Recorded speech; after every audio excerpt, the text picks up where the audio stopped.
My name is Daniel. I work for the Department of Public Health and Environment. Because of my trainings with DDPHE, I carry Narcan in my backpack. I know how and when to administer Narcan and the signs to look for when someone has had a potential overdose. And I take the bus to and from work. And on two separate occasions, I've had to administer Narcan to people who have overdosed. The first occasion occurred when I was coming to the office.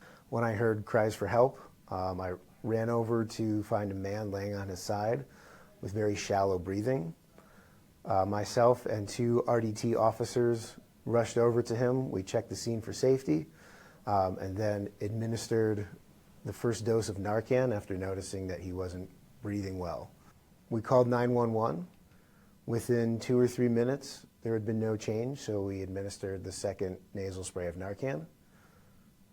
After that, the paramedics arrived on the scene and took him off to the hospital.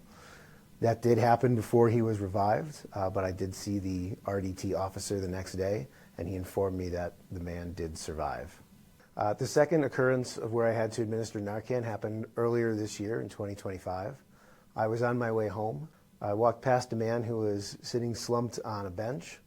He looked like he was asleep, but when his friend hollered out for help, I ran over to see what the issue was. He was slumped over. He had shallow breathing, and his friend tried to wake him up, arouse a response from him. When that didn't work, we lowered the man to the ground.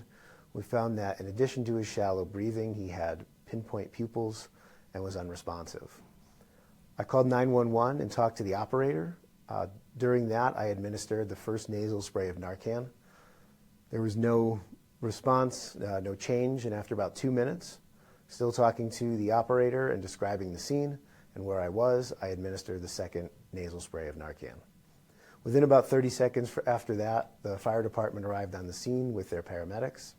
I allowed them to take over, and they were able to revive the man. I'm very thankful that because of the trainings with DDPHE, I was able to act accordingly and be prepared.